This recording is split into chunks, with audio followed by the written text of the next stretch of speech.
everyone, I'm Pat Cosentino, Superintendent of Region 12, and we are here today with our first show of the season, or at least my first show, with the new staff at Shepaug.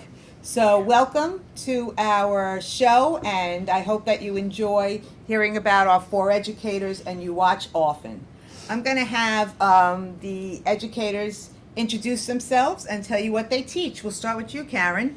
I'm Karen Carpenter, and I'm a tech ed teacher, so currently I'm teaching architecture and computer-aided drafting 1 and computer-aided drafting 2.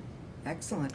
And I'm Jim McDonough, and I'm in the special ed department here, and I support in 3 classes, geometry, personal finance, and American studies, and I have 2 structured study classes of my own. Excellent. Hi, I'm Chris Sutton. I teach physics, AP physics, and general physics, and also 9th grade science, which is Earth and Energy Essentials. Wonderful. Gabe? Hi, I'm Gabe Beyer. I'm the school psychologist here at Shepaug, or one of the 2. Wonderful.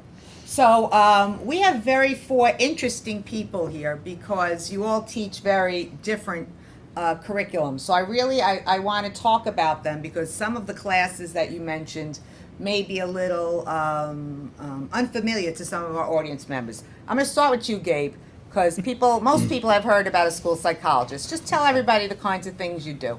I do a variety of different things. I work with students individually on different things from motivation to emotional needs. I work in groups and social skills and just developing friendships all the way to just knowing what to say, when to say it. Mm-hmm. I consult with teachers to help them with either behavior issues or motivation issues. It's always better when you can help somebody help many others. Absolutely. And I collaborate with other professionals in the school, just trying to develop both system-wide stuff, small group classroom stuff, and individual things. Good. And you also do a lot of our assessments, am I correct? I do assessments for triennial evaluations, initial evaluations for students who may or may not qualify for special education. Okay, excellent.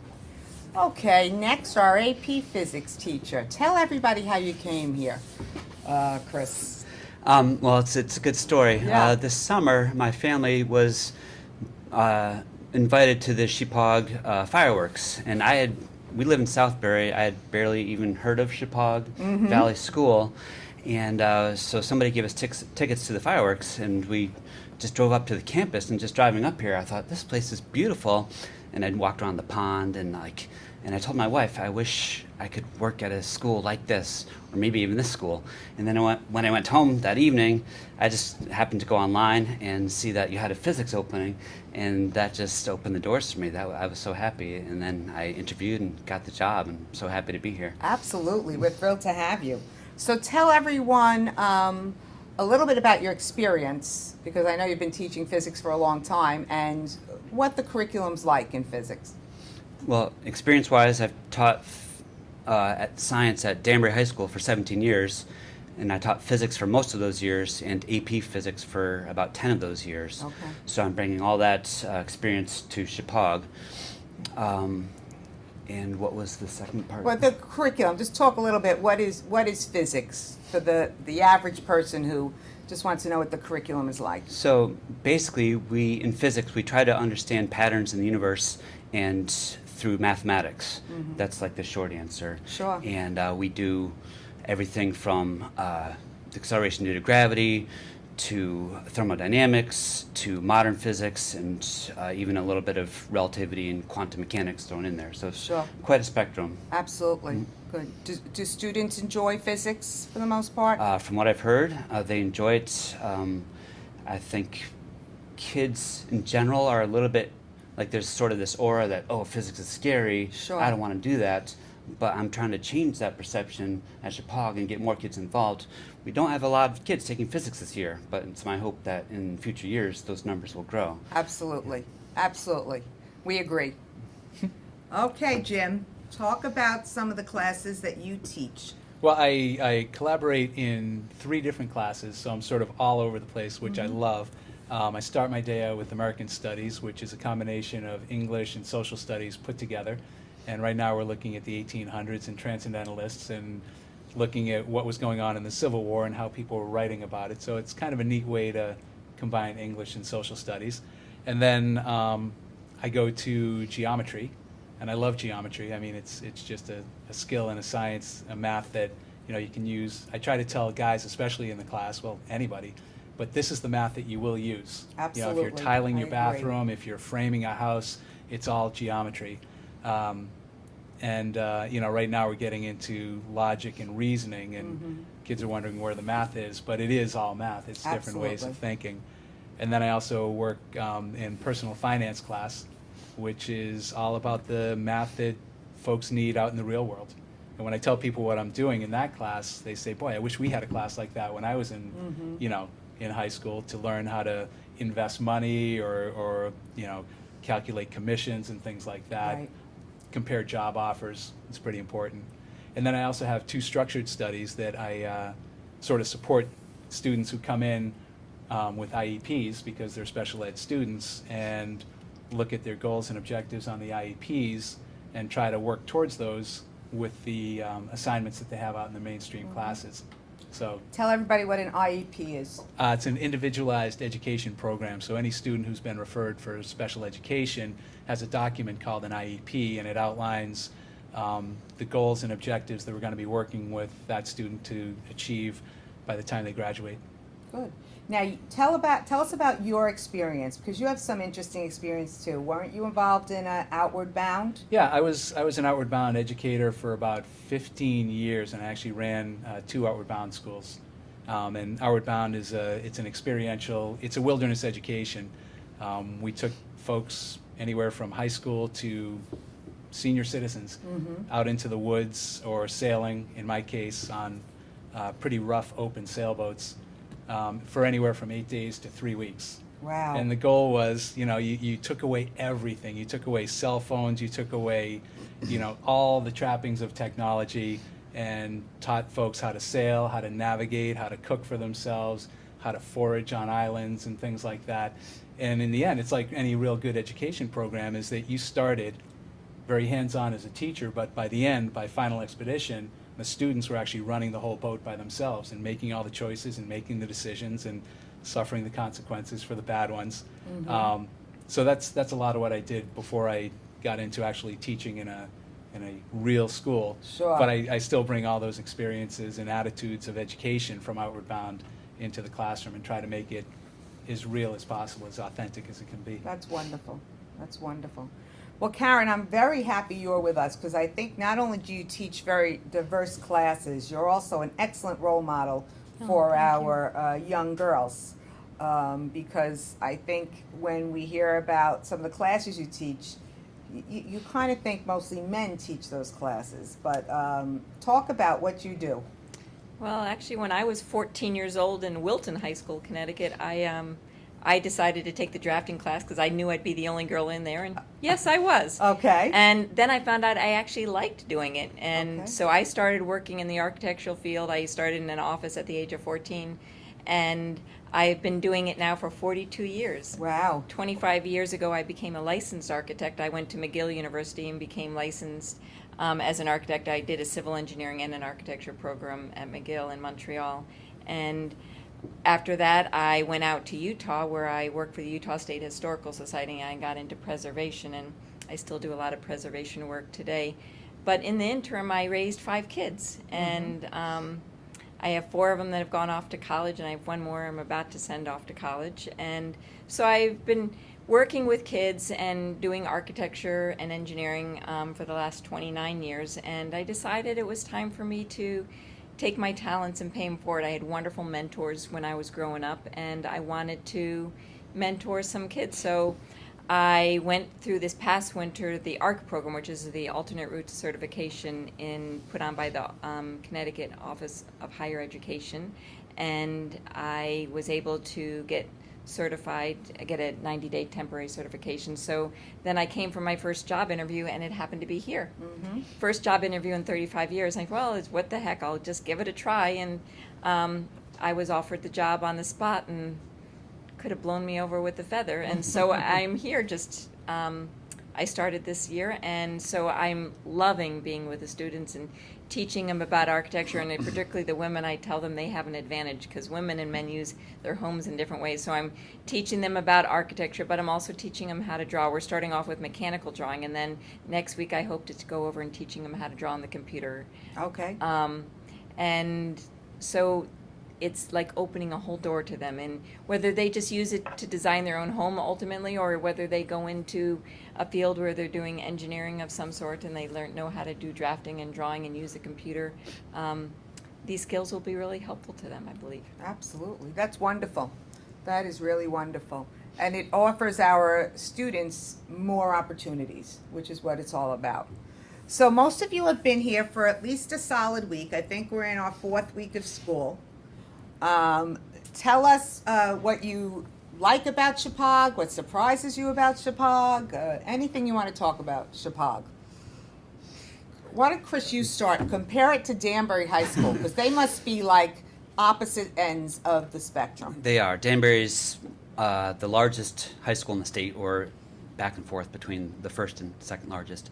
And this is one of the smallest schools in the state. So exactly, one spectrum to the other. And both have their pluses and minuses, but I think as far as continuing my career, I definitely prefer to be at Shepaug, smaller class size, more individualized attention per student.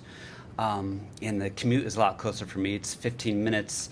The only thing I have to worry about is hitting a deer rather than taking the highway. And administration's also been very supportive here. Excellent, excellent. Gabe, I didn't ask you too much about your background because you're newly graduated pretty much, correct? Yeah, I've gone through a couple of programs. Okay. I actually started right out of undergrad and went into school counseling. Okay. And I went through that process and through a bunch of different experiences and different work with counselors, with psychologists, special education teachers. I decided to pursue my PhD, and in doing so, also kind of fell in love with school psychology and the practice of that. And that's sort of where I ended up now. But in my previous experience, I was in West Hartford and Vernon and Glastonbury. Okay. All in different practicum and internship experiences. And they were all very different, but I think Shepaug, so out of them all, kind of those, West Hartford and Glastonbury were somewhat similar in certain ways. Vernon, I was in an elementary school, but this is the first time I was in a school that had such a wide range of students from 6 through 12. Sure. And I've really found myself enjoying it a great deal. I mean, working with middle school students for sort of the first time in the psychologist role or in the counselor role, I've done that. It's just kind of opened my eyes to a lot of opportunities to connect kids, to help them grow, to watch them develop over a long period of time. And I love it. I mean, and I also find that the community here is a lot easier to connect with when you have, and not to say that the people at the other schools weren't easy to connect with, it's just there were so many of them. Right, exactly. When you can talk to the same handful of teachers about the same group of students that you work with, and you can kind of get almost a whole system perspective of what's going on in these kids' lives and in between each other, it makes your job a lot less about information finding and a lot more about actually doing things to help the kids. Good. Excellent. Jim? Well, yeah, it's been kind of a crazy roller coaster. One thing that surprised me was just how much energy is buzzing around here at all the time. I mean, it's a smaller school. I came from New Milford, was my last assignment, and it was about 1,400 students, but there's just a real good buzz of energy going on. I mean, there's students in my classroom all the time, whether it's during lunchtime, free time, just either hanging out or asking for help on assignments or things like that. In special ed, there's a lot of checking in with other teachers and other students on supporting students to meet their goals and to succeed in classes. And I leave at the end of the day a lot more tired than I did at New Milford, but loving it a lot more. Oh, that's wonderful. And just the community here, like Gabe said. I mean, yesterday was fantastic. There were 2 cross-country meets, a soccer game, and a field hockey game up here. And living in town, it's a big part of the community. Absolutely. So you come up here, and it's a social sort of thing, and you get to see kids that are in your classes competing and see them in a different way. Right. And they love to see their teachers there too, I'm sure. I hope they do. Yes, I'm sure. That's wonderful. Good. Karen? Well, it was 2 weeks ago I had the opportunity to go to the last open house for one of my children after doing them for 25 years. And I'm thinking, wow, that's an era gone by. And then he said, oh yeah, next week you got to do open house as a teacher. And I said, okay. And it was interesting, one of my first open house group of parents came in, there was actually a parent who had been a teacher to two of my kids going through the new Fairfield school system. And I gave her the honor of saying I have a lot more respect for teachers than I used to after having gone through this. But the group of parents that came in at that open house were so supportive and so responsive to me. And I was a little nervous coming in the first time ever being a teacher and doing the open house. And they were just so warm, and they were sending me emails the next day to just congratulate me and tell how excited they were to have me as their teacher to their students and their children. And so they've just been very warm, and the kids the same way. They've, I've been invited to the games, come see my game, and the kids have just been really great. That's wonderful. Yeah, we do have a very supportive parent group, and the community really is wonderful, wonderful. So as you think about where you are now, mid-September, and where you want to be second week of June, if there are not 10 or so snow days, what are your hopes for the year, for your students, for yourself? Start with Jim? Okay. Well, let's see. I guess for me, I'm hoping that my students got a lot out of this year. Not just that they passed, but that they actually took a lot away from their courses. For a lot of my students right now, we're working on skills and skill building, and I'd love to see in the second week of June, or hopefully even before that, that they're actually trying those skills out and they're using them on their own, and they're confident with what I've taught them so far. Right. Great. Karen? I'm teaching semester-long classes, so Okay. I will finish up with this group of students this end of this January. Right. And then I'll start a whole different set of classes, all different types of classes for the second semester. And the classes I'm doing this semester are more along the lines of me being an architect, so I will be a lot more comfortable. The next ones, I have a funny feeling I'm going to be learning with the kids, and we're going to be getting up to speed. But my basic goal for the kids is I want them to love to learn. And that's putting a fire into them to have that learning is something that's a lifelong lesson that they're going to be working on, and just to put a passion in them to be really enjoying learning. And if I can share my passion of construction and drawing with them, all that much better. That's wonderful. Gabe?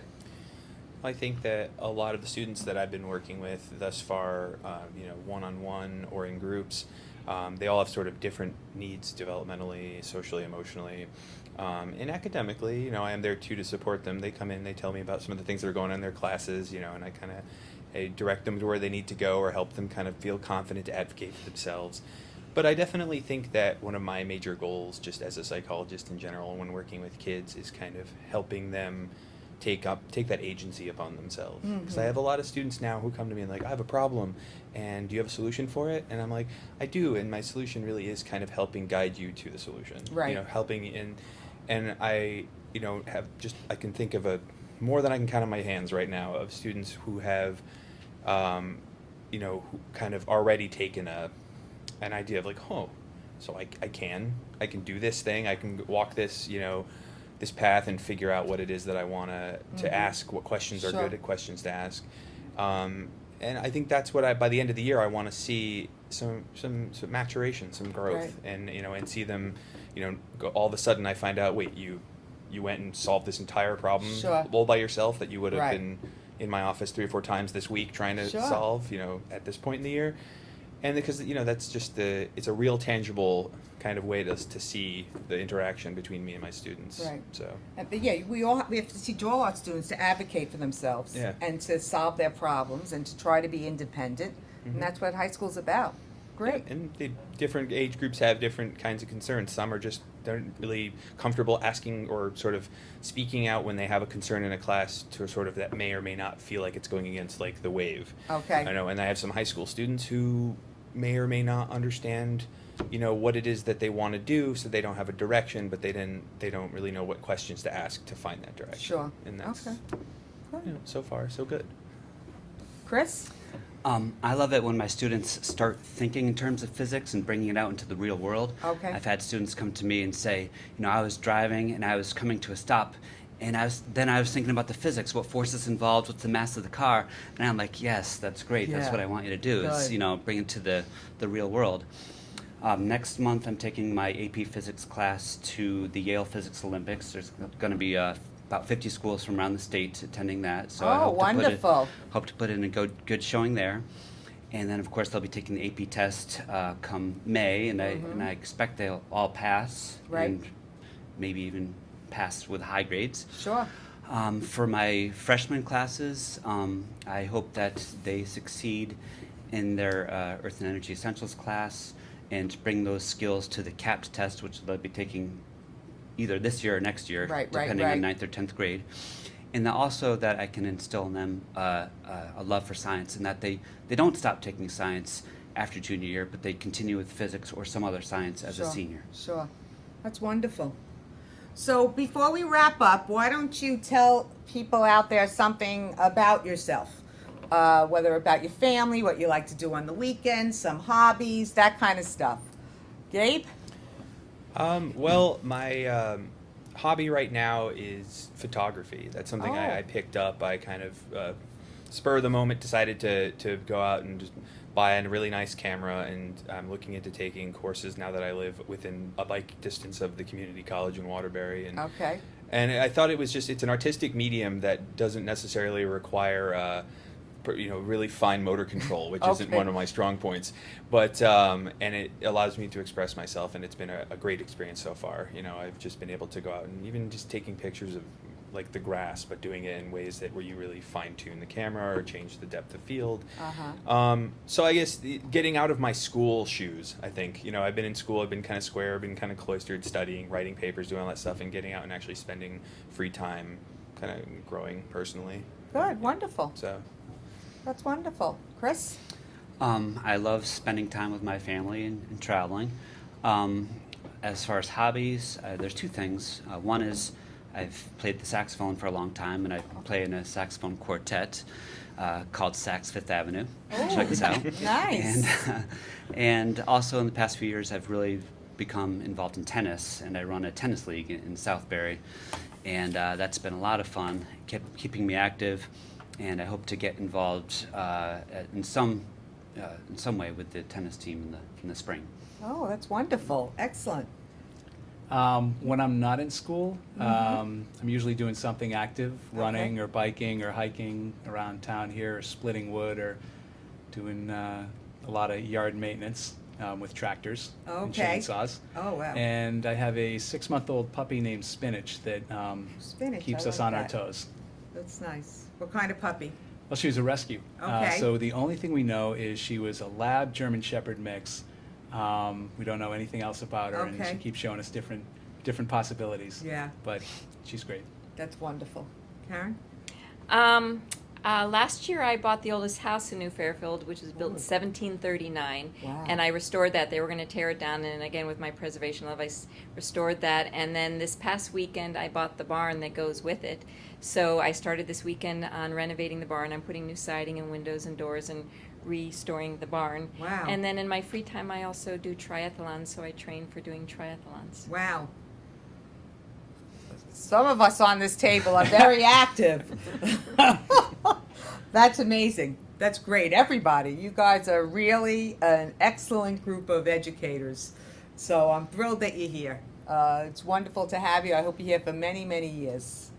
Thank you. Yeah. Before we wrap it up, I just want to let the audience know we have the digital media and movie making class here. That's Mr. Malley's class. And we have Karen Files and Mr. Malley behind the scenes. And then we have the whole class that's in the control booth. And then on the floor, we have Ralph, the floor manager. And we have John and Tia behind the cameras. So we're very excited that the students are now involved. And as our TV studio expands curriculum-wise and student-wise, we're expecting to see some wonderful shows, not only talking head shows, but shows that our students will do to bring Shepaug and the region alive to the community out there in TV land and on the website. You can see us on the website too. So I want to thank everyone for watching. I hope you continue to watch us on Charter Cable. This is Dr. Pat Cosentino, the Superintendent of Region 12, saying have a great day. Remember to practice an attitude of gratitude, and thanks for watching.